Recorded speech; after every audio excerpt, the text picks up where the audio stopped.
ऐकू येत नाही, त्याला मुखबधीर आपण म्हणतो. आता हे होण्याच्या मागे 2-4 कारणं आहेत. त्यातलं सगळ्यात मुख्यतः कारण असतं की ब्रेनची डेव्हलपमेंट होत नाही असं म्हटलं जातं.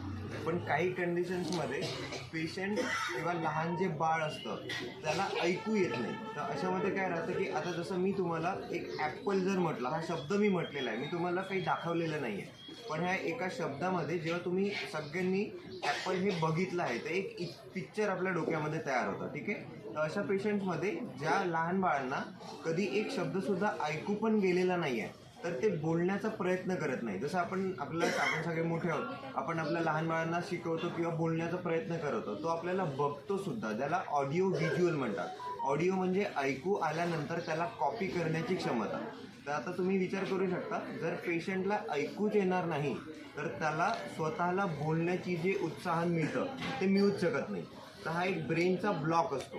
तर अशा पेशंट्समध्ये आपण आता बघतोय की 32 वर्ष झाले आहेत, दादाला जो शब्द ऐकून मे बी होऊ शकतं. आता ऑडिओमेट्री आपण त्यांना सजेस्ट करतो आहे आणि स्पीच थेरपी पण सजेस्ट करतो आहे, ज्याच्यामध्ये बोलण्याची एक एक्सरसाइज केल्या जाते आणि ऑडिओमेट्रीमध्ये कानाच्या पडद्यांमध्ये खरंच काही डिफेक्ट होता का हे आपण बघतोय. आता त्यांचे रिपोर्ट मे बी पुढच्या शनिवारी वगैरे आपल्याला समोर येतील.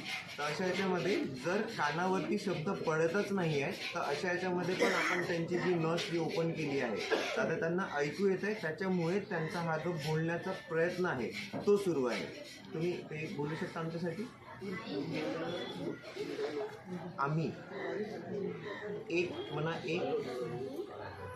शब्द त्यांचे अडखळत आहे, त्यांची प्रॅक्टिस अजून व्हायची आहे, कारण त्यांना पूर्णतः ऐकू येत नाही आहे सध्या.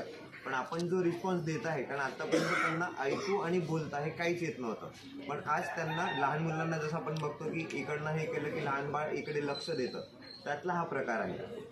थँक्यू.